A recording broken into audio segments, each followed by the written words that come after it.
What's up, everybody? Welcome to Podcast Now. I'm Alex, and in this video, I want to talk about the 4 characters in Gotham Knights, and we've talked about them before in terms of fun, right? Which one will people play more?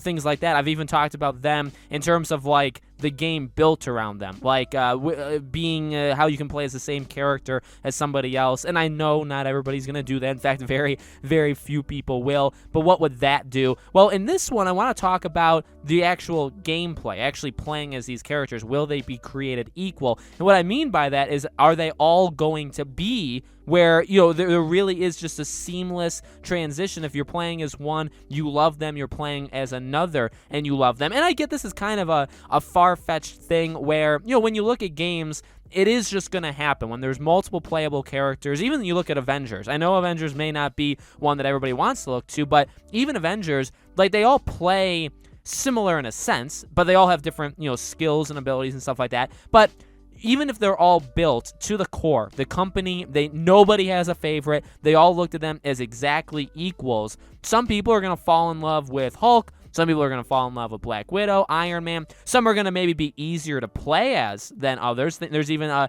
situations like that. So I want to talk about that in regards to Gotham Knights and the 4 characters. Now, we've only seen in-depth, if you want to call it that, gameplay on 2 of them, right? And the other 2 we haven't gotten next to anything, although you see a little bit about how they'll act in the trailer, the worldwide reveal trailer, right? So we see a little bit of it, but that's what I want to do in this video. So make sure, if you guys haven't already, make sure you guys are subscribed, bell icon, leave a like would definitely help spread this video out. Obviously, we're still just waiting, right? I got topics planned, but we're just waiting for more information to come out. DC fandom, obviously, will probably be the next place for that. If you guys want to follow me on any of my social media accounts, I do have a second channel, Podcast Now Plus. My Twitter is Podcast Now 15. Both of those are in the description below. If you guys want to click on those links, you'll be taken right there. Okay, so again, that's it's something that impacts all games. I'm not saying like this game is some sort of special case, and I'm also like, I am aware. You know what I mean?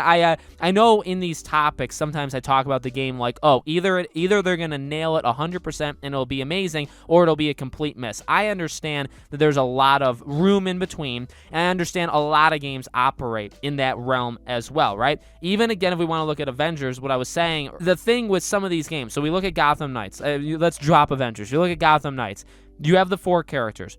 I feel like there's obviously going to be favorites. There's already favorites based off of name, look, and weapon already, right? Some people really dig Red Hood. Some people really dig Nightwing, right? Everybody's got their perceived main of the game before we've even seen 2 of their gameplays. You know what I mean? They could be awful. They could be amazing. We don't know. We also haven't played the game, and obviously that would change things as well. And that's another thing, right? You jump into the game, maybe you play the first couple hours as Batgirl, and you're like, you know what? Well, let me try out. Let me not just play as one. Let me try out a different character. You play as a different character, and you're like, wow, I love this style. I think it's way better than Batgirl. And that's the question of this video. So the thing is, right, that happens all the time. There's always going to be favorites. There's going to be characters, like I said earlier, where some of them may be easier to play as than others. Some of them may be a little bit more technical, right? Some of them may... And I bring up Avengers because it's a recent example, but there actually is a good example, because I think someone like Iron Man or maybe even Hulk, very easy to play as. And again, there's the cool factor to them, and there's a cool factor to all of them, right?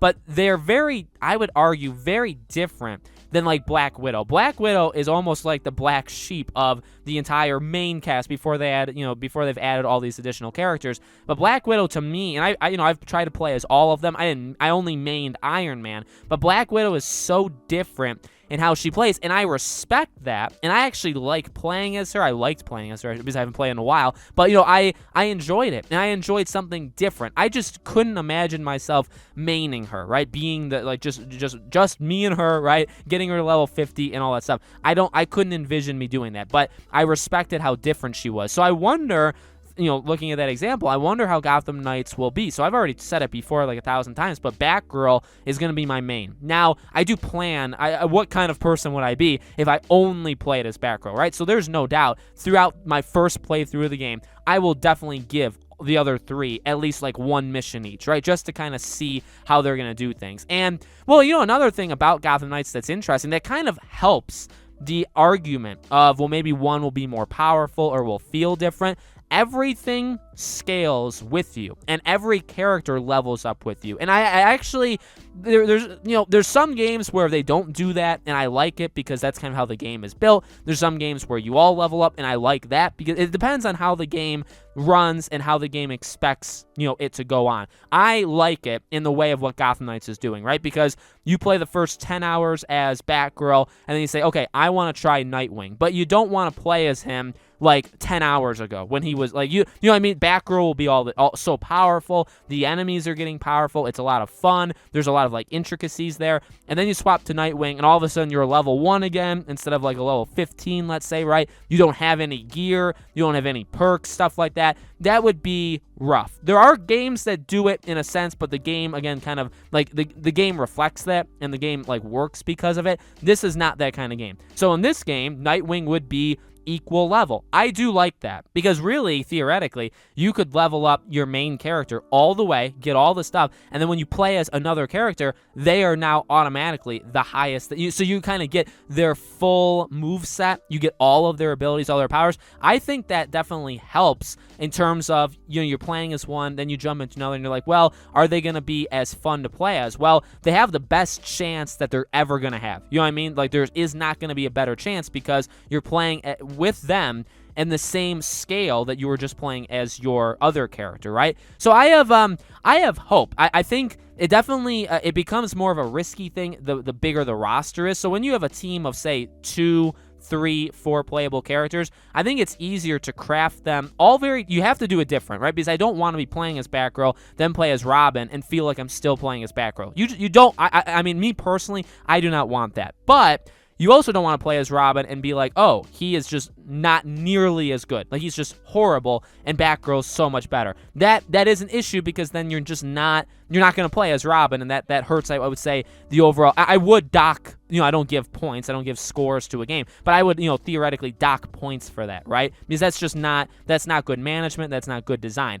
But as the higher you go, the more numbers you add. If you have a team of 6, 7, 8 playable characters, it becomes a lot more difficult, right? You kind of have to settle on, well, like, a good example is maybe Dead by Daylight, right? They're one where all the survivors are literally the same, except for obviously their skills or their traits that they can bring along with them.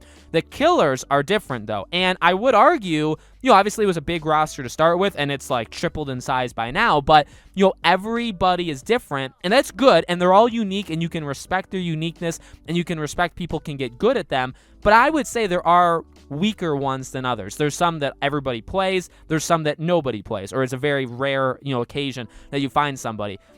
Again, do you expect that with Dead by Daylight? Yeah. And when you have like 30 killers, is that going to happen? Of course. Are you going to mess up one? Is one just not going to be as, even though maybe it feels good the first couple days or people like it originally, do people just leave it because there's just not that hook to them? Hook, get it? Dead by Daylight? Like that, that will happen. When you have that many playable characters, that happens. For Gotham Knights, really shouldn't be an excuse because you have 4 characters. You're going to make them all different. Again, we've seen 2 of them, and Batgirl seems very fun to play. I like her style. I like Robin's style. I think I'm going to like Nightwing style. I think I'm going to like Red Hood style. That's my hope. My hope is they're all, so when I say like, are they treated equally, that's what I mean. Are they all going to be good, where when you play as one, you're not gonna be like, oh, they suck, I'm not gonna do that anymore, because then they're not equals. Then you'll have like a tier. And again, like I said in the beginning of the video, I know there'll be favorites. I get there'll be favorites. I fully expect. I would even say I would go further and say, I have confidence that they'll all be relatively good, but I could easily see when the game comes out, there is a clear,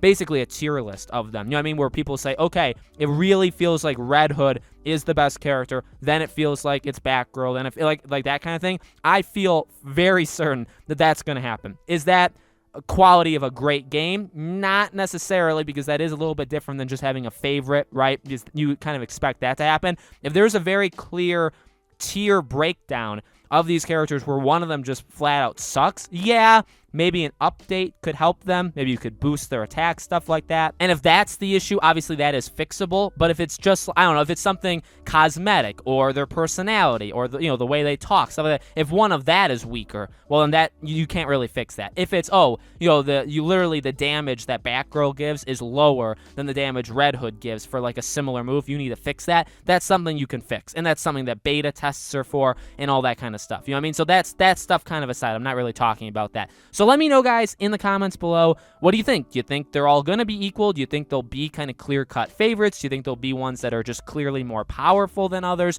Let me know. As always, make sure, again, you guys are subscribed, bell icon turned on, leave a like. If you guys, again, want to follow me on Twitter, Podcast Now 15 is my Twitter. My second channel, same as Podcast Now Plus. If you guys want to check both of those out, they're in the description below. Thank you guys for watching. I really do appreciate it. I hope to see you all on the next video.